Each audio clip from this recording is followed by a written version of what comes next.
Welcome to the Cabin Culture Podcast, where we spend a little more time diving deeper into all the fun parts of cabin culture. I like to think of this as both the material and imagined expressions of how cabin lovers, dwellers, builders, and designers wish to live a more simple and authentic life. Today, we're welcoming Zoe Berghoff, whose journey from glamping property owner to mentor and real estate developer offers a refreshing perspective on creating unique stays that align with your lifestyle. From transforming abandoned log cabins to developing off-grid properties at 8,000 feet, Zoe shares how focusing on quality over quantity has shaped her approach to hospitality. We'll explore why she believes the short-term rental industry is at a pivotal moment and how hosts can create authentic experiences that stand out in an increasingly crowded market. Whether you're dreaming of developing raw land, considering your first renovation project, or simply interested in building a sustainable hospitality business that aligns with your values, this conversation offers both practical wisdom and strategic insights. We'll dive into everything from the importance of local market knowledge to the realities of property development, and why sometimes the best deals are the ones you create yourself. Let's do it. I'm excited for this one. I think you got recommended by Carrie from Roos North Rentals. Is that true? Was she in your mentorship program, or did you run a mentorship together? We didn't actually run one together, but I was actually just talking to her. She's just a good friend of mine in the industry. Okay. I was like, we should do a mentorship together, Carrie. But I love Carrie. She is the best. So she wasn't in my mentorship. She had a mentorship kind of her own. I have one of my own. We focus on a little bit different of things. You know, she's more geared towards the host that has 5 to 10 properties, streamlining. Yep. I'm more towards the unique stay route. If that even means just a few properties on your end. So yeah, she's awesome. Love her. Yeah. Yes. Okay. Well, I want to dive in with that introduction. So you are a longtime host. Your intro on your website says, so I'm just going to dive right in to the heart of the matter. It says, you specialize in crafting unique 5-star stays that offer guests an immersive, nature-inspired experience.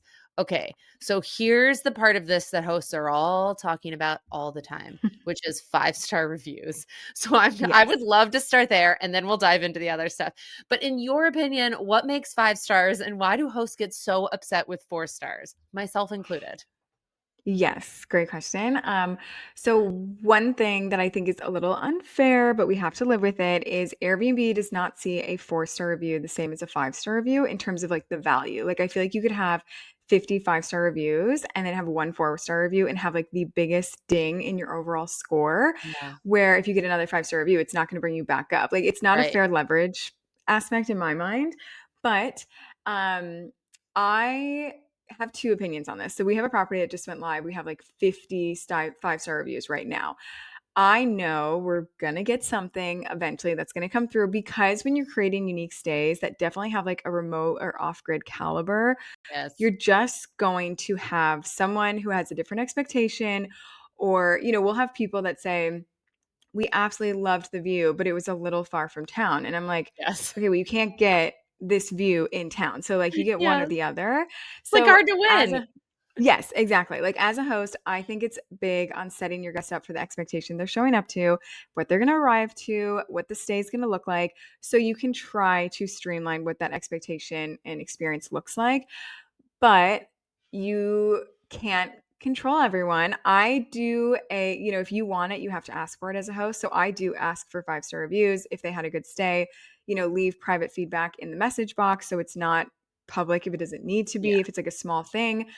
That has really increased overall 5-star reviews. But I have another property that is very unique, very off-grid. It's not going to be a perfect 5 stars. And I also think hosts need to know that not having a streamline of 5 stars is okay. It shows the property is real. Yes, and that there's some truth to it. So, we all strive for that 5-star in all ways, in many ways, for our guests to make sure they have that experience. But I think you just also have to be realistic that everyone has a different expectation going on a trip that they're paying for. Yes. I think getting that first 4-star review is actually really important. And I even felt that when Cozy Rock got the first one, even though I've hosted for years and I've gotten 4-star, I've gotten 3-star reviews before, it wasn't brand new, but at that property it was the first one. So I still felt I know why hosts feel that way. But then as soon as I got it, the second one, we've only had 2, but the second one, like, didn't bother me at all. I was like, "It's Yes. fine," because guess what? It was still fine after the first one. It is okay. Exactly. And Yeah. you kind of I think knew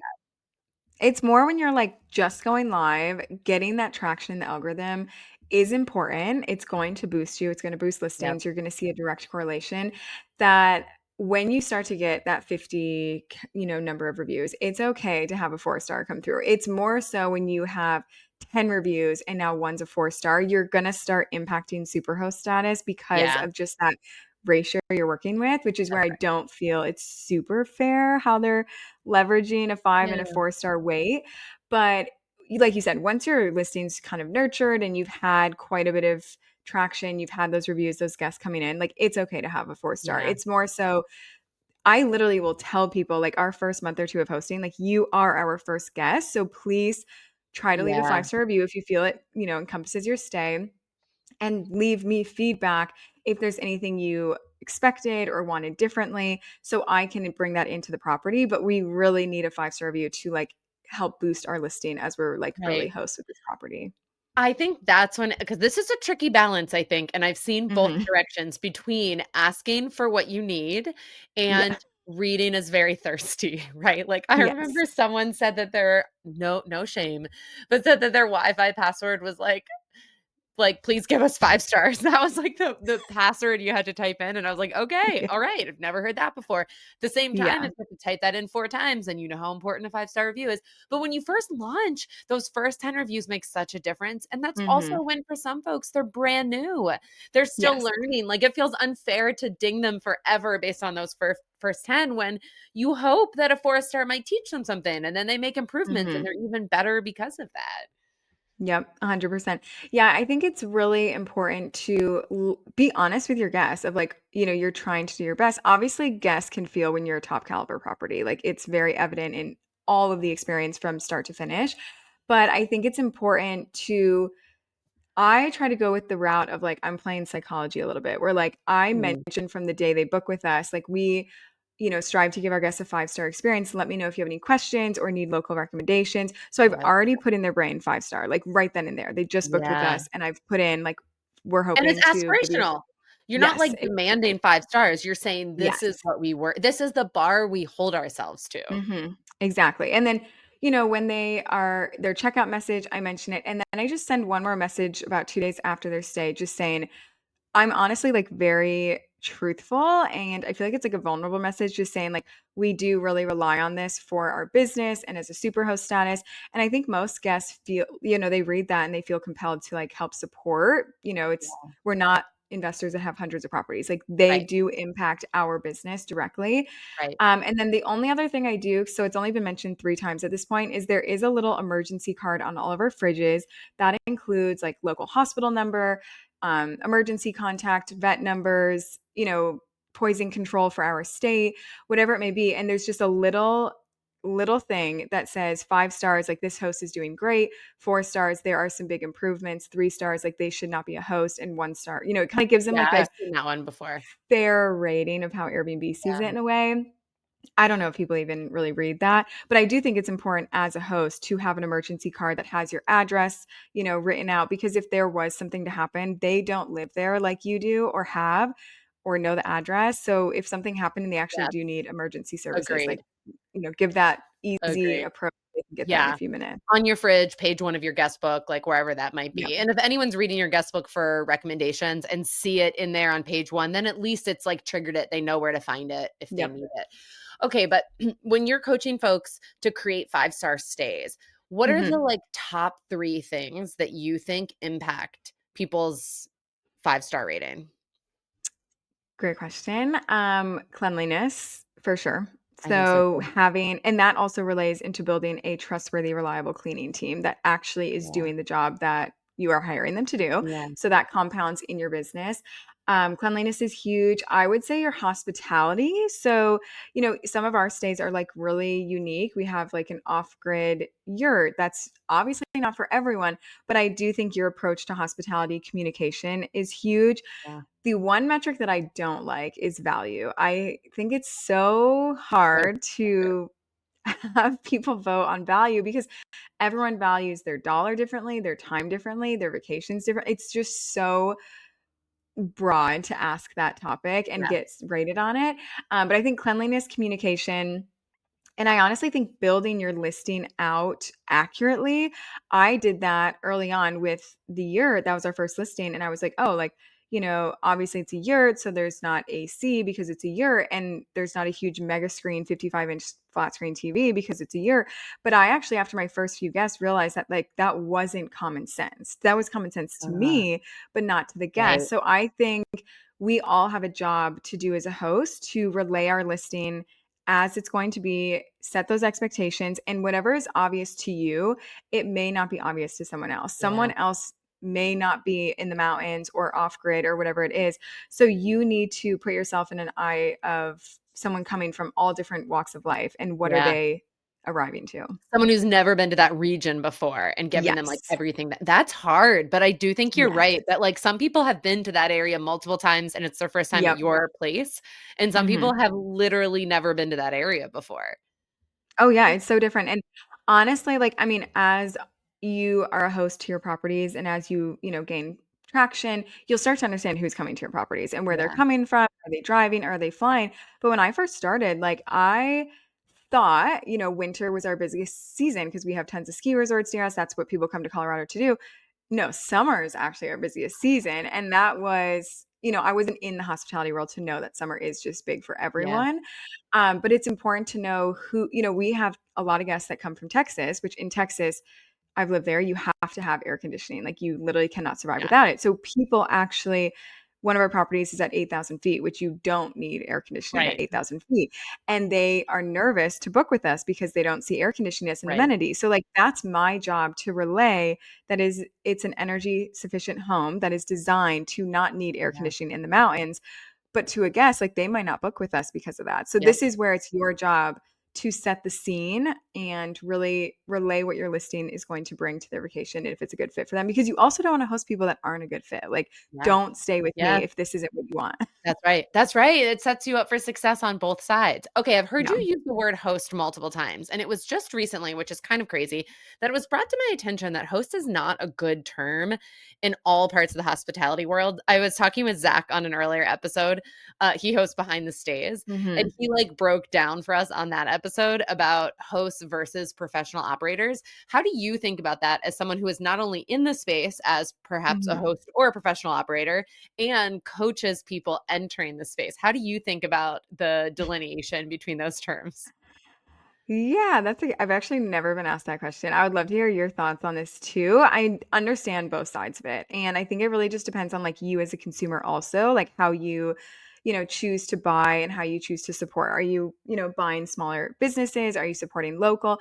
To me, truthfully, host feels like this is a family business and like I'm supporting a family that is doing this as a side hustle or an income stream or as a passion project.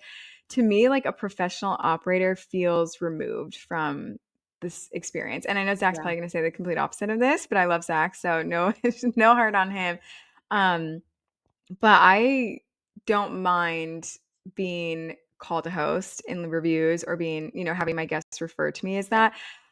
Unless there's a better term for professional operator, but, like, I don't want my guests to feel like I don't care about their experience or I don't care about these properties and I don't care that the faucet is leaking or it's loose, like, I want to Right. know those things, and to me, host feels more involved in the property than a, Yeah. property manager or Yeah. operator that has 50 of these.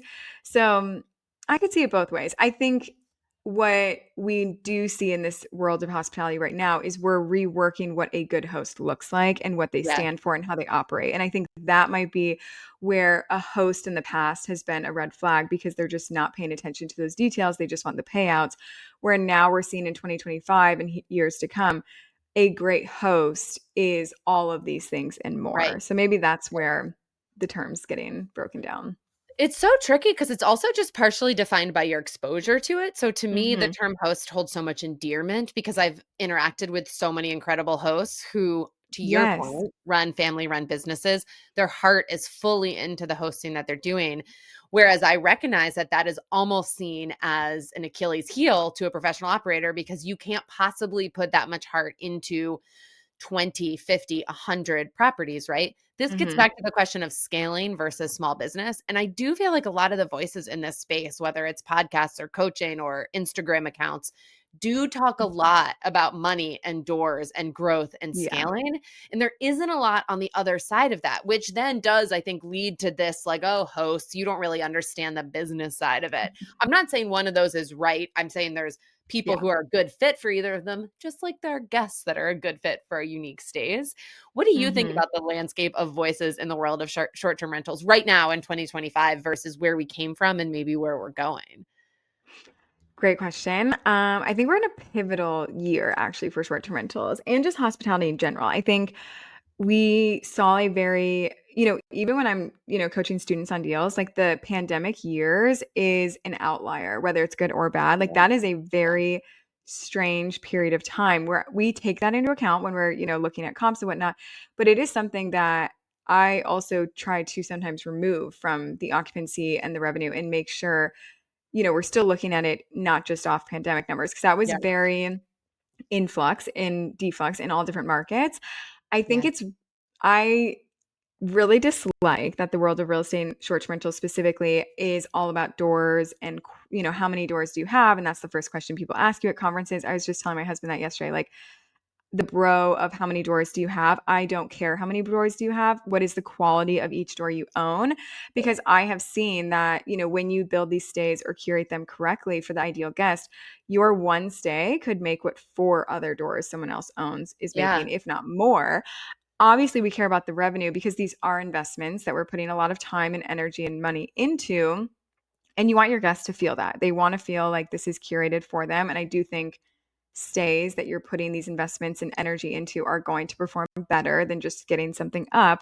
Those stays are going to go away. We're not going to see those, short-term rentals that are just getting lucky with the traffic they're getting. I even have competitors that I know in my market, and I tell them, like, you can't be thrifting your furniture and just piecing it together. Like, you're asking for $800 plus a night. Like, guests Right. want an experience that they don't get at their own home or a design that they don't experience in their own places. So it is a pivotal year. And I think this is where us as good, I guess, operators or hosts need to relay how to do it correctly from day one and how to do this successfully and not learn the hard way. When I Yeah. first started, like I did iPhone photos because it was 5 years ago and I had no idea what I was doing, what the industry standard is. And I think it's now great to see that like that is the new norm. Is like you should be investing in those photos.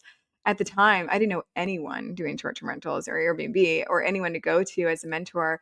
So that's important too, is if you're going to go into this the right way and do it with less mistakes, you should find someone that's going to help guide you Yes. through that.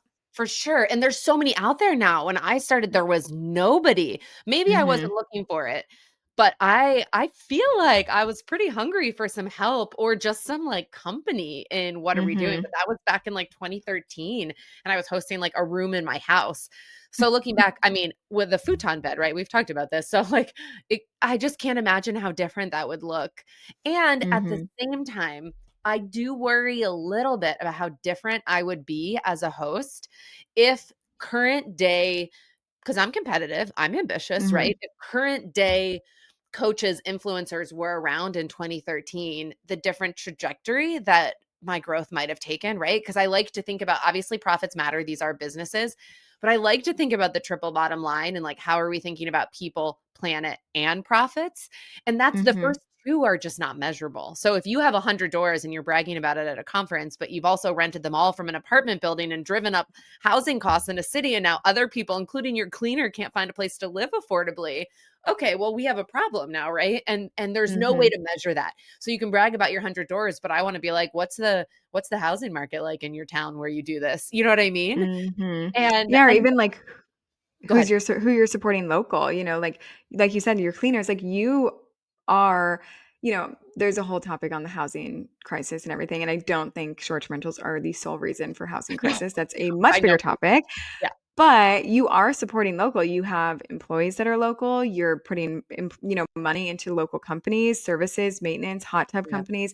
You are feeding back into your local economy and you want to see that money continue to churn in your local economy. Yeah. And I also think, having lifestyle based profit and investments feels a lot better and it feels more organic and authentic to you. Where the bro having hundreds of doors and units, it's so removed from what it actually is. Like you said, like, do you Right. actually know anything about what you're doing to your local economy, who your employees are, You even the know you're issues that cleaner. are happening? Yeah, exactly. Like, Probably not. so removed. It feels so inauthentic, honestly. But I This mean, has gone everyone's back gonna be out forever. there. Yeah, it's not Mhm. just short-term rentals. I remember I ran a video production company for 13 years now, and when I first started it, I also ran an ed tech startup, and I went to an Mhm. accelerator in San Francisco, and, like, every single startup bro. Why is it always the bros? Sorry, guys, but it usually is. Every single startup bro was like, "Oh my god, you're still running a business? Oh, a lifestyle business? Even worse." Like, and there was Mhm. just all this judgment if you're not running a startup that like could make billions in a couple years, like what are you even doing with your life, you know?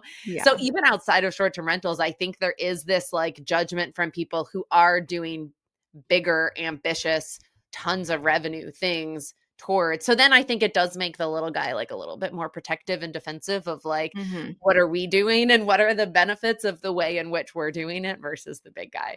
But I kind of overlooked, so let's go back just a tiny bit. I kind of just jumped right in and overlooked like, what is your history in short-term rentals? Take us back to when you first got involved and like, what was your first step into this world?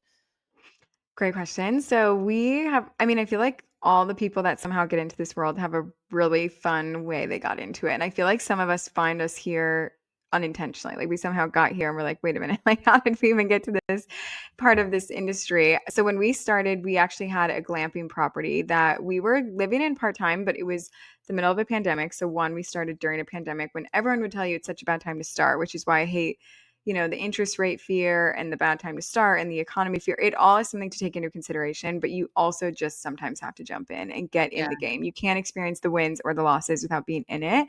So we had a glamping property and I was like, we should rent this out Wait, how did for you get a people. glamping property though? Where did that start? Yeah, there you go. Yeah, let's go back. So my husband actually, he is the visionary of the relationship. Like I will give you the day to day, how it's going to happen, bring you to life, but he is the like dreamer for sure. And I think it's fun to have a little bit of both and you do find that very often. So he purchased land and actually the first day on it was a yurt, which was not for short rentals. Like that's what I'm saying. He just is the He dreamer was of like living he in it? wanted. Yes. Okay. He just wanted Okay. to have a year. So we rented that out and that was our first go. On that same property, there was a single family home. It was being long term rented, making like $24,000 a year, just covering the mortgage. And we rented out the year for about 6 months and it's seasonal because we're in Colorado. So it's very winter, friendly. So it can be rented out, but I just am like, it's not worth it with the traction and the occupancy we'd have and keeping it warm. So it closes down and we had it for about 6 months, and that was basically like pure profit to us because the single family home holds majority of the utility expenses in that property Okay. So someone else is because it paying has. for Yes, exactly. So we were walking away with like $3,000 a month for a year where everyone's like, no one's going to pay to stay in that. And I just was that. Like, like, watch us. let's see. Yeah. Like even my husband's like, no one will like stay in this. Like it's not done. I need to cover this. And I'm like, I don't know. We should just see. And I was like taking photos while he's telling me that. So that was our first experience. And then about 6 months later, we had a long-term renter give us a notice that they were going to be moving out of the property. And we were like, what are we going to do? At the time, my husband was a private pilot trying to get his commercial. We weren't married at the time. So I was like, truthfully, I'm not going to pay your mortgage. Like, it's, your name is on it. So you're benefiting from that appreciation and everything. So Yeah. we decided to turn that into a short term rental. And that first year, it went from $24,000 a year as a long-term rental to 120,000 as a short-term. And I was like, wait a minute, like this is a real business. This is a real strategy that people are doing in real estate. And like I said, I didn't really know anyone doing this at the time or how to do it or how to build a team. I feel like I just started sharing our journey and experiences on social media and that kind of cultivated the world that we now know as the social media short-term rental world, that I was sharing our journey and kind of became a part of that, which I'm so grateful because now our systems and operations are so dialed in. But at the time, like, we just started and we were like, let's just see. And What I year do was think that, that that was the long-term rental turned into a short-term rental? 2019 to 20. So like middle of the pandemic, we Okay. started like Okay. just like the work. Like we were, I remember we would travel in our rooftop tent while the year it was rented.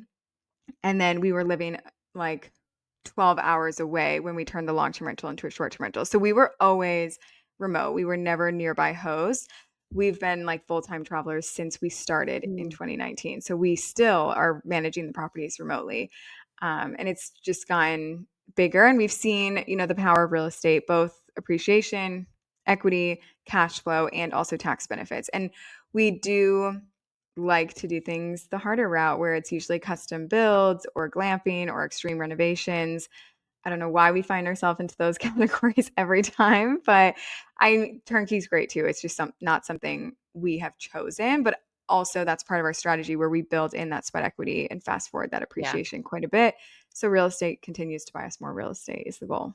Are they all in Colorado so that at least when you have to do a renovation, you go back there, or they spread out? Yes, great question. This was actually like, when you're throughout your journey, I think you can take notes of what everyone's doing and bits and pieces, and those can help guide you. But really, I encourage people, like, your journey is your own and you really have to find what works for you. Even for my students, like, what one market makes sense for you versus the other might not be the same because there's logistics that you actually have to think about. And people don't think about that. Like, how are you going to get there? Do you have anyone nearby? Do you know Right. anyone? Do you like the Right. market? So we purchased all in Colorado is our entire portfolio right now. And we actually our properties are pretty unique. They're at 8,000 feet elevation. We get to the snow to the max of ski resorts. Like we're getting Yeah. extreme amounts of snow. And we were going to scale into a nearby state. So like in Idaho or Wyoming. And we actually were looking at properties in January and we went back to one of our Colorado properties and we were like, how would we do this with multiple in different states? Like this would be kind of giving us a 9 to 5. And we were like, we have all the resources. We have the machinery, we have equipment, excavators, loaders, skid steers, that I was like, I think we should stay in our own backyard. And 'Cause some they're people all would in say like, don't. Colorado. Yep, exactly. Yeah. And they're all like literally within the same market. They're not very Yeah. far apart. So when we go visit one, we can see all of them in a day, Yep. which is great. And I Yep. think there's a big play in that. It doesn't Yes. give us a 9 to 5, and it makes us feel like we can manage that portfolio quickly in a quick visit and actually, see all the properties, make sure all the maintenance is done. And we have a lot of resources from doing the custom builds and renovations that, like, the plumbers and electricians, people don't talk Right. about how long it takes to build those connections and relationships with trustworthy trades. And even we work with the same county, like all of our builds are permitted and we have to have the same inspectors. Like there is something to be said. And, the big wigs on social media aren't talking about that. And that can give you a lot of headache as someone who Yes. has just a few doors or properties that you're managing within your family. It's bigger than some people think to Yeah. have that all over This the is what I country. dream about at night, is like, Yeah. how do we get all of our properties into one state? Yeah. Even just having them in 2 states is, like, too much for me, and I just dream about how easy it would be if, like, "Oh, the faucet's dripping, Sean will just drive over and fix it and not Hmm. 13 hours or our next visit or find a plumber really quick in between stays." Yes, I agree with you. I think that's what dreams are made of. For me personally, but to your point, everyone is running a different kind of business, and you have to figure out the business that you want to run and can sustain and will actually Hmm. make you happy, not just make you money. If you're dreaming about a cabin build, or are in the midst of a build, or you just bought a place and are getting ready to host for the very first time, regardless of where you are, sometimes you just need a little help along the way. Shared experiences from someone who's been there, advice from someone who's learned a lot of lessons the hard way. That's me. Or a cheerleader as you finish up. All of these reasons are exactly why I started offering cabin consultations to our Instagram followers and friends who could use some specific one-on-one help. I can't promise to solve all your problems, but I can promise to be transparent about our build costs and process, our organization and project management systems, our favorite and least favorite tools for renting, how we market, and how we found ourselves with almost 80,000 Instagram followers and 100% occupancy in our first year of hosting at Cozy Rock. So if that sounds like it might help you, feel free to visit us at staycozycabin.com or on Instagram at Cozy Rock Cabin and sign up for a time to chat there. And I teach my students, I don't care if the property is 12 states away, 12 hours away, 12 doors down. You do not want to be in your operations day to day. Like, we're still building this business like a business. We're going to have cleaners. We're going to have people we can call. Even though it sounds great early on, like, I'm going to clean it, I'm going to maintenance it, I'm going to do everything, all that money's going to come in my pocket. You have to value your time differently. And there's some things that an owner should be doing, and there's some things that an owner does not have to do anymore. And you're supporting like your employees, your team, you're paying them for that time and work. They're happy to do. But there are things that we know as owners, if we do these, we are saving like hundreds of, having someone on an excavator is costing you thousands a day versus like we have that skill to do that. So there's things that you do have to take into consideration that like it's not just throwing money out the window. And I don't think But that's like a not an great everyday strategy. Right. Yes. That's like Yeah. during the build initial phases of it. Yep. But Natalie Palmer said something really smart on like one of our first episodes of this podcast and was like, I think every new host's first property should be far enough away that they can't drive in to fix something, because it forces 100%. you to learn how to rely on other people and outsourcing.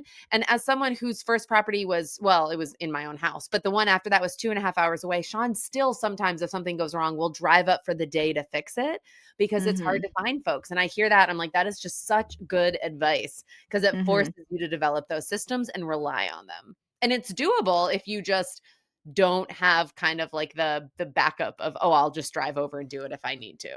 Exactly. And I think there's a level like, a small, like when we hire our team, we're very strategic about who is brought onto the team and that can they do more than just this one thing. Like, our maintenance guy, could he also be sufficient in looking at a plumbing issue or an electrical issue and also the XYZ, or our cleaner, we have some husband and wife duos where the husband comes and like checks the hot tubs, he shovels the decks, he does some snow removal and she's cleaning. And we are pretty strategic about who we bring on. Are they like hitting more than just one box on our list of what we need? But there's, like you said, there's gonna be some things that the owner should do, or like my husband, being that we are doing the renovations and builds, like he knows these properties in and out better than anyone. But that doesn't mean that we don't have our HVAC guy in our contacts, our plumber, our electrician, that if there was something we just needed checked out, they can do that before you're booking a flight to be there. Because we have never, I think one time in 5.5 years, we booked a flight back to the property because we were getting like 4 feet of snow in 48 hours. And we literally stayed at a hotel, you guys, and got a hotel room. And we went up to the property and we were full, like we were the snow maintenance team. And we did the skid steer work. I came on the deck and was shoveling it. And the guests literally came out and were like, "Are you Zoe?" And I was like, "Yeah, I am."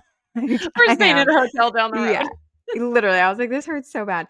But that's really rare. And that's where you also kind of have to know like where you're investing and where your market is. Like that may be your reality once upon a time. Hopefully not much. Right. We had a big storm in Maine this last weekend, and we had a one night stay and then a weekend stay and then a one night stay and all the flips when we were supposed to be getting snow. And that's the time where it's like, damn, if we were just right down the road, Sean would have a plow, he would go over, I would come with him and shovel, we'd take care of all of it. Now our team did an amazing job, so shout out to them, so we didn't need to do it. But man, would it have made my anxiety like a lot more manageable if I could just be on site doing it. That doesn't mean it's the right answer though. Okay. Yeah. So my master's is in curriculum and instruction. So I love thinking about how we teach things in a way that's like digestible and sets people up for success. So you run a mentorship program, and I was looking at it online. I would be so curious. You don't have to give away all the goods, but like if someone were to join that who is just either has bought a property or just thinking about their first property, how do you start with them? Like, what is that first step? And then what do you do next to build on that? Again, you don't have to give it all away, but just give us an idea of like with a brand new host, how you kind of even begin to teach how to create a 5-star stay. Great question. So when I get on anyone that is interested in the program, I get on an hour call with them. So like I'm investing an hour of my time before anything is moved forward, next steps, because I want to hear your goals and make sure what you're even wanting to do, I can teach you and align with you. So sometimes I've had people where I'm like, you know what? Like, if you want to do a full arbitrage business, like, I'm not your arbitrage girl. Like, I teach Yeah. this. So, one, I want to get on a call or just hear your goals and long term vision with real estate and what you want to do. Because I have students that, I mean, I designed the program for me 6 years ago. Like, who would I have needed in my back pocket from A to Z to build something out of an idea to an actual Right. structure and hosting? And there's a lot of in between. And I tell people, like, you don't know what you don't know. And those are the questions that Yeah. really can cost you, especially in unique stays and different zoning and permitting and builds Yeah. or renovations. There's a lot of questions that you have to ask and get through before you have the first guest that comes through the door. And And you that's don't just the even have to reality of ask it. them. That's the Yes, value in this. exactly. You don't know a blind spot because it's literally blind unless there's someone who can help Exactly. you identify it. Yeah. Yeah. I always tell people, like, find someone who's done what you want to do and go get their cheat code. We're taught through Yeah. life, don't cheat, don't copy.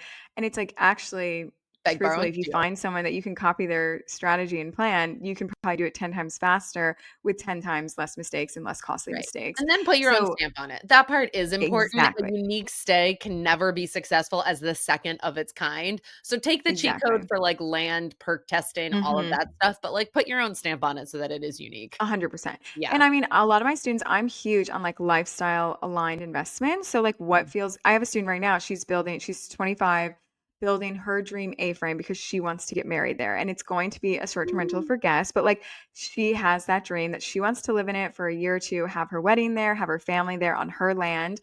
And then that's going to be for guests. And that's not duplicatable for someone else to do. Like, Right. everyone has their own lifestyle twist to it. But my goal is to reverse engineer your goals to basically break it. Like I said, I'm very like detail oriented in like the day to day. My husband's like the visionary dreamer through the moon. And I can work backwards with you to be like, okay, if this is your goal, and I have students that will join the program and their goal is like, I need to buy a property in the next 5 weeks. Like, we have a different strategy than someone who's like, I'm doing this to buy in the next 6 to 12 months. Have a young family. So I'm kind of taking this one bit at a time, but I want to know all the things to ask. So everyone is coming in with different goals, coming from different places, different strategies, different capital. But the goal is, I want to show you everything that's out there, all different types of stays, different types of lending, different options to get in, and let's find what works best for you. But I tell people, like, glamping might not make sense for you right now, but in 5 years you might have a really cool opportunity where you can do glamping, and I want you to at least know what to ask or Yeah. look for or know Yeah. how to run a deal for a glamping site. So my goal, because we've done a little bit of everything, is like give you the bits and pieces of all the strategies, and then you get to align what works best for you. So it sounds highly differentiated. Yes. I mean, yeah, every student is different. And what I tell people is like, you are getting, like, I am on the sales call, I'm on the discovery call, I am the one teaching, I'm the one you're messaging. Like, it is me. So hopefully you like me, or else don't join, Yeah. because we're the ones doing one-on-one support. So it's not like you're buying my program and talking to my assistant and my person. Right. That was a big flaw. Like you said, like, I really value mentorship, not only for my students, but for myself. And it can be hard to find a mentorship that you're paying a good investment into and actually talking to the person you're buying from. Like, they get so removed from the program that it's like, well, that's who I'm trying to learn from, and I don't get to even talk to them. Like, that Yeah. feels really inauthentic. So my goal is to keep it, I invest a lot into each student and where they're at. And that takes time out of my, schedule and days. So I don't have thousands of people I'm doing this for, because there's no way I could do that. Right. Okay, so now we're going to do something a little bit different so that we can tap into some of your wisdom. On Yeah. top of these courses, you also have an Instagram account where you share some of this, and you're very good at clickbaity titles in a good way as I was searching it. So I'm going to throw a clickbait title, which is really just a topic. And you don't have to tell me all of them, but just tell me at least one of them that will help folks. Okay. Mhm. Okay, so let's start with 5 ways to revolutionize your finances. Give us one way to revolutionize our Ooh. finance. Okay, I love that. So actually, I tell people, before I was in real estate, my first love was personal finance. Like, that actually was what I was 21 in college. I was making $200 a month, and I was like, I have literally no idea like what these credit cards mean, what Yes. debt means, what loans mean, credit score. I was like, I have no idea. Like, I made a decision that I wanted to change that, and not just going throughout the world like, I don't know, so I'm just going to roll with it. Like, I was like, binging YouTube, binging blogs, podcasts, books, like literally anything I get my hands on about personal finance. And I tell people the only reason I'm able to get into real estate is because of the first round of work I did on my finances. And that got me into real estate. So a few things I Oh, we're gonna get a really, couple. This is good. yes, yeah, that I really harp on is one, tracking your expenses, which I know feels really burden and overwhelming to hear that. But honestly, No, it's I mean, so I fun. provide an expense tracker for free to anyone that needs one, and they will show you right away what you're prioritizing in life. And if you're telling me, like, I'm really trying to save, and I see that you're spending $750 a month on Target and home goods, I'm going to be like, I don't know, Guilty. maybe your income and spending is not really aligning with your priorities. And it's not to shame anyone. It's to show you, are you making lifestyle aligned purchases? So Yeah. tracking your expenses is huge. A high yield savings account is something I really harp on because it gives you money back and it's not just earning absolutely nothing. Savings accounts in Chase or Wells Fargo are literally taking your money and lending it to someone Yeah. else and making interest on it. So you might as well make some interest on your Yeah. savings. I tell people, even if you're investing in real estate, you still need to have an emergency savings account because it's not if, but Oh my when. gosh, even more than if you're not investing in real Yes. estate. Are you Yeah, kidding me? right? This is the Yeah, source every of all single my anxiety. exactly. Yeah, every single property needs to have, that fund for the rainy day that's going to come, but also yourself. Don't that's a huge priority because think about it. If you're 25 years old and you're like, I'm just going to save, save, save and pay all my debt off and I want all my student loans gone. Okay, you pay them off and then the next day you get in a car accident and now you need $20,000 for a new car. And yes, you have no debt, but you have absolutely no savings. So you just put yourself into more debt because you were Right. trying to do good. So Yeah. I even like I coached people on personal finances before real estate of the methods that I taught myself and actually I saw work and helped me save, six figures when I was in my 20s. And I teach them even if we're paying down debt, we're also putting money aside for Yes. yourself. You have to pay yourself first. So emergency savings account is a must. Understanding credit cards. They're not for everyone, but you can travel for free. You can get a lot of places when you understand hacking credit cards. Even when it comes to real estate, I put $150,000 on credit cards for a renovation. I earned hundreds of thousands of points to make many free trips down the road, Yep. and none of those impacted my credit score is 800. Like it didn't impact, you have to do it Yeah. correctly. You have to leverage Right. it correctly, but it can be a powerful way to, help you and not hurt you. I think credit cards earn a bad rap. And then No, let's wait, see I'm if I gonna have stop you there. We wanna yes. leave something for people to come to your Instagram and find the other Okay, yeah, ones. yeah. Plus, I have a whole list of them I wanna ask you about. Yeah. So Okay, don't give it perfect. all away for free. But I am guessing that if you want that expense tracking spreadsheet, you can go to her website and probably get it Yep. for free. So that's a good Yes. place to start. Okay. This one was my favorite. We'll get to the useful stuff in a second. But you had one that said things our carpenter said during the build. Everyone should look Oh at my this god. one. But I need to know one of them was just so you know, a rock band just stopped by. So I gave them a tour. Who was the rock band? Oh my gosh. Steve was our carpenter on this project. He was a character, you guys. Like he was a gem. That's another thing. Like always when you're working on a project, every little tidbit of how you meet someone and what you know about them could come in handy. Like, he came in as an arborist on the first trade we ever paid for on the job and he was the last trade standing at the end of the project. Like he obviously was not hired for that and that's what he became. The rock band was like a little local rock band, but actually the owner that kind of gave us a little bit of a trouble buying this property. We bought it, creative financing. It was listed at 650. We got it for 395. So there was definitely like some back and forth with the owner. He didn't even come to the closing, like never met him. He was in the rock band. So he walked his now property that I mean, we did You a wanted to like see it.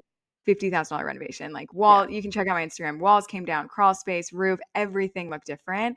And this was like towards the end of the project where like new drywall was up, the new layout of the home was throughout. And he was in the rock band and walked the property. I love And that. I asked Steve, I was like, what did he say? And he was like, he just kind of like was quiet. Like he didn't have much to say. And I've talked to him since because he's had packages come to the property that I've sent him. And he just says, like, you guys, it was either a tear down or someone that was going to put a lot of love into the project. It was Yeah. 12 months of Well, renovation he plus. probably enjoyed seeing that there was life put Yes. back into it versus just knocking it down and starting over. Yeah. Okay.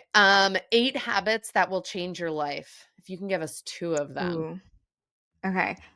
Moving every day. I don't care what it is. Get outside. It's not just for your physical health, it's for your mental health. You will become more successful. You will make more money. You will become more productive. You'll be a better husband, wife, sibling, whatever it is, when you're prioritizing yourself. I think, especially as a new mom, I have a 15-month-old. There's always something that can come before me taking care of myself, but I can be a better XYZ to all of the people in my life if I prioritize 20 minutes to myself.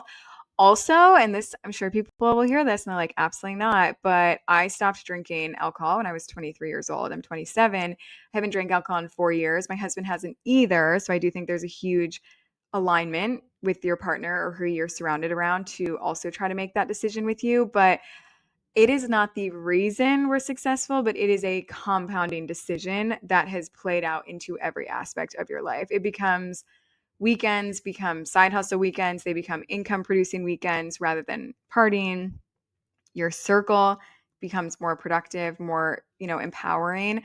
You weed out the things that aren't serving you, but feel like you have to do. I mean, I was 23. Like that's literally when you start drinking and partying. And I was like, Right. I just don't feel served by this at all. And that's probably why in my 20s I act like I'm like 40. But and I'm not saying that's like advisable. It's just really will change your life, whether Yeah. it's 3 months or a year, whatever you choose to do.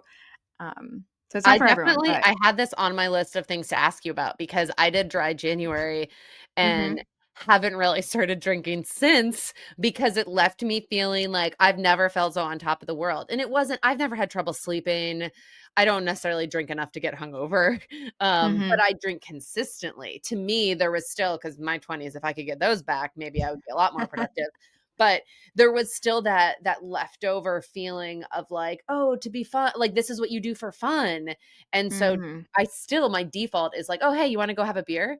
And this has made me rethink that of like, "Oh, hey, do you wanna go for a walk? Do you wanna go for a run? Do you" Yes. right? Like, it just changes things. Now, I mean, I've had a couple beers since then, but not a lot, and I don't know that I'm gonna go Mhm. completely sober, but I will say that cutting back significantly has been Mhm. a net positive for me personally, and that's all. Yeah. I mean, I I mean, still smoke weed, honestly, so that for my yeah. release, like, that's still helpful. I'm not suggesting I'm giving up everything, but Yeah. I mean, it's a compounding positive effect. Like it really I don't care what anyone says, like if they're defending it on their grave, it will better your life in some way. Like you said, whether it's like sleep, you stop sleeping in, you have mornings at 7 a.m. or 8 a.m. where you're actually like getting things done. You have a yes. weekend, you have 2 days back.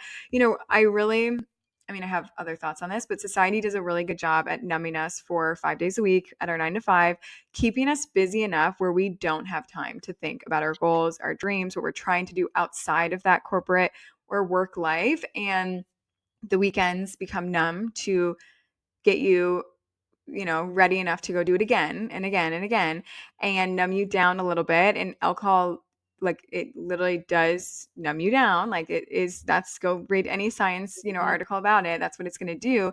That's the purpose of it. And when you start to take those and make those decisions that just go a little bit against the norm or what society wants you to do or what the court, whoever it is, Mhm. you start to have, I mean, anyone in this industry listening to this is cracking the code of what the norm is. You're investing in real estate, you're Yeah. supporting an income on your own, you're building stays for, you're just going against the norm. And you start to look at things a little different and you're like, wait a minute, like they don't want us to see the good on the other side. They don't want us to see how well you function and how productive you are and how you can build your own business in a matter of months when you put your mind to it.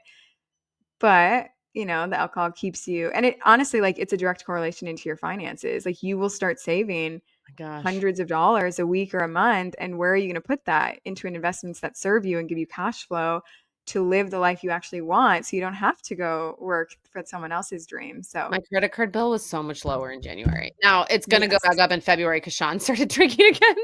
And Yeah. and so when there was both of us, it's like a meal at a restaurant went from like $100 to like 60 including tip. Because if we each Hmm. had like 2 beers at a restaurant, like that is not inexpensive, Yeah. Oh, Anyway, yeah. Yeah, no, I I don't want mean this whole thing to be about not drinking because I've had quite a strong history of drinking, so there yeah. is no judgment coming from me, but I will say I have been surprised that I wasn't counting down the days to the end of January, but kept warning Mhm. Sean. I was like, "I might not start drinking again. Like, I just need you to know that might happen." And it's I fine. love Like, that. that's fine. Built-in DD. Yeah. Okay, cool. And there's different seasons of life. Like, Yes. there's different seasons where it's gonna serve you more and not serve you as much. Right now, I have a toddler. I don't need to be like, hungover or trying to keep up with her. Yeah. But what you like you're saying, like I'm just telling people, like try it for 2 weeks, try it for 30 days, Yeah. and you will start to see that it's like a little bit easier than you thought. And like you said, your habits start to change and you Right. start going on walks and you start going on hikes and you start going to yoga with friends rather than drinking. And like those are all positively inducing your life. Yeah. Yeah. Okay, how about wait, that was what no, that was 2 habits, that was great. Okay, 5 mistakes that you made turning an abandoned cabin into an Airbnb. Oh yeah. This project was a lot of fun. It was a log cabin, which brought its own characteristics. Log cabins have unique things about them that like Yeah. we had done ground up builds and everything, but log cabins have like their own nature. It was built in the 1920s and we basically brought it back to life. It was basically a teardown. It was a 90-page inspection list. 2 files had to be sent through email. Like it was, yeah, 90 pages. That feels so overwhelming just hearing that. It makes me really Yes. grateful I'm not in the middle of a reno or build right now because that gives me, Yeah. like, anxiety. I know, a little PTSD right there. Yeah. Yeah, so 90 pages and we did it right. Like that was our biggest goal. It's like we are doing this once, we're doing Yeah, it right. And I know it can feel like, get us in as soon as possible and you just need to get it like looking good for photos. But like if you aren't structurally supporting your structure, yes, you're just going to be revisiting things in the future. So we did like whole new subfloor, whole new floor, all new drywall, all new insulation, frame the walls, new windows, new doors, new roof, like uh-huh, everything in between. You can see the before and afters on social media. But I would say one of the biggest mistakes, which this is something that will surprise people, is we should have bought a dump truck for $10,000 and had an asset that we paid 10,000 for. We paid $12,000 in roll-off dumps and we have nothing to show for mm. it. And That is I guess really good advice. yeah, and we now own a dump truck. I would So never have thought of that. yes. I mean, and that's just like a small thing. Like it could be like, you're going to rent a machine for $1,000 a day for 2 weeks. Like how much would it cost you to actually buy that machine and have an asset that you could rent out or use on another Right, project? Or even we bought a skid steer for $9,000, used it for 2.5 years, and we just sold it for 17,000. Which I know this is like a smaller form of real estate, but it's like you literally made money, used the asset, and offloaded right. it. And that went into a dump truck that we now own. So we paid a lot of money to remove trash. And now that's not going to be with a build, that's going to be with renovation because Yep. we and this thing was empty. There was no furniture left in it. Like we just had so much had Yeah, to go. And every dump is $1,000. And that was something that we like played with the idea of buying one. And we were like, oh, it's like so hard to find them and they're $10,000 now. And it's like right. we You should need have the done that. capital kind of upfront, although if you're Hmm. spending that much on dumping anyway, it's probably about the same. Yes. Yeah, it was like a thought. I mean, like we had to do a whole brick chimney and that was like a $1,300 Yeah. dump because they weigh it. So that's Mhm. something that I'm like, we should have done that. Yeah. Um, there was a lot of like learning curve that came with the project, but honestly, we did it not super above budget, which is obviously a great Yeah. goal. I would say I'm trying to think of what I put in that post so I can touch on one of it, but there was like so many things learned along the way. One would be don't trust the professionals if they okay, like Home Depot gave us a window order that wasn't met to our U factor of the state of Colorado. And it was a custom window order. All windows were delivered and made. And then it was our problem. And you think, like, oh, it's Home Depot. They're going to help you. They're going to remake them. They literally offered us $1,000 back or $1,000 towards a new window purchase. This Was it was a like mistake on their 20,000. end? Yes, Oh, literally their wow. end. They made the U factor incorrectly, which for anyone that doesn't know U factor, it's basically like the insulation of what the window will provide. Every state has a, U factor they have to look for. And we have done builds before, but we've never had an issue with the U factor because the window companies made it correctly.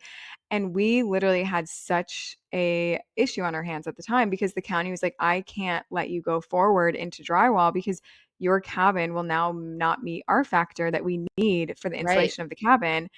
And we were just like, oh, and it was like our problem to fix, which as an entrepreneur, as you guys know, like you're the solution to all the problems you Yeah. experience. But that's something, even if the builder is giving you all the quotes that XYZ or like fact check, ask around, get multiple quotes, like don't just trust them because they're a professional and they say that or they should know. Yeah. People make mistakes. There's human error that gets Yeah. made. These windows like literally don't even pass, like they pass like 2 states in the entire country, like Louisiana basically. Like they don't even meet What like are they Arizona, thinking? Florida R value, and we're in Colorado at 5,000 feet. So Right.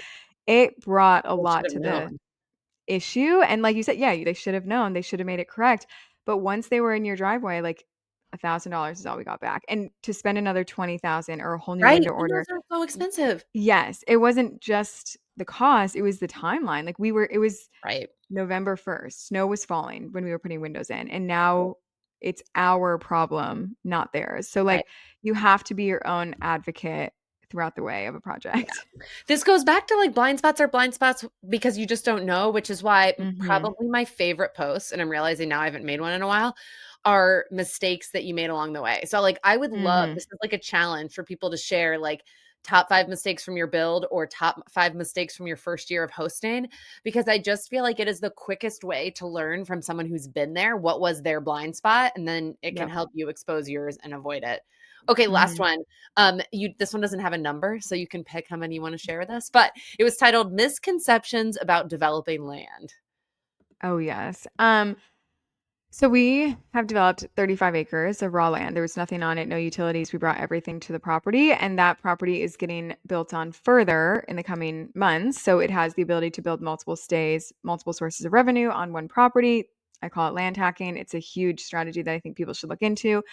But for some reason, people think land is land and it's all worth similar and it's all worth the same. And that is the furthest thing from the truth, especially if you ever have sites to develop it and bring something to life on it, because utilities have to exist. And for example, with power, if your nearest power pole is like 5 miles away, it could literally be So millions of expensive. dollars. So Like, expensive. I'm not even kidding. And I People wish I don't was talk kidding, but about I'm this not. enough. Yes. And when you're looking at properties, like sometimes someone will send me property that's like $5,000. And I'm like, I'm just telling you, it literally has no ability to ever have water. There's no, it's $5,000 because That's it why it's is in a way. $5,000. Yes. Yes. Like land is not created equal. The price of land will be reflected in the cost. And also, I tell people like you never know the cost of moving dirt until you actually have to do it and how expensive it is and how much dirt there is to usually Yeah. move and rent Where do machinery you and people put to it? run it. And it's like Yes. so much. Yeah. So I think people just need to, like you said, like do your due diligence, find someone that can help them ask the questions they need to ask before they make a mistake or a purchase that doesn't align with what they want to do or have the correct Yeah. zoning of what they want to bring to life. But I mean, even us years ago, like land was land. And now it's like, no, like land is not just land and dirt. Yeah. There is so much more to it. Yeah.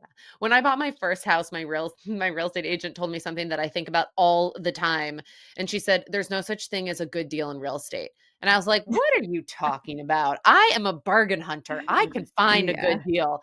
And now every listing I look at, if it seems too cheap, I'm like, there is a reason it's cheap because the market will Hmm. correct it. So if it's too It cheap, it'll will. be off the market so fast that you won't even ever see it, right?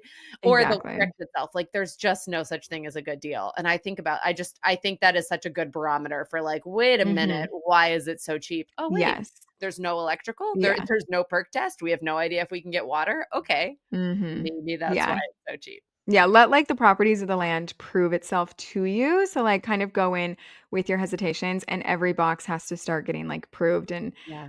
basically allocated that it can have that, but go into it like it can't and then get proved wrong. But I also tell people, like, there's no amazing deal out there, you have to make it the deal. Like, the deal isn't this cabin that we bought, it's I mean, it's an insane deal now that it's done, but it sat on the market for 12 months. No one wanted it. Like, we inquired the day it went on the market and it was still on the market 12 months later. And now, if you were to run through how much tax benefits it saved us, how much equity is built in, and how much cash flow, It was a good people would deal. be jumping at the seams. Like, you Yeah. have to make it a good deal. That's why Mm. your skill in real estate is to see opportunity when no one else does. That's good. That's good. What a perfect place to end. And if you're looking for that checklist, I don't know, I'm just guessing, but you can probably find that on Zoe's website too. Yes. So you should Yeah. probably head there. We're going to put all her contact info in the show notes so that you can find her website, all of the resources, and her Instagram. Zoe, thank you so much for joining us. Thank you so much for having me. I hope it was helpful for you guys. Like I said, anything that you have questions on, shoot me a DM. I respond to every DM. That's my goal on social media. It's sometimes late nights, but I do it. And everything on my website, free resources, all of the things to get in contact with me, you can find there.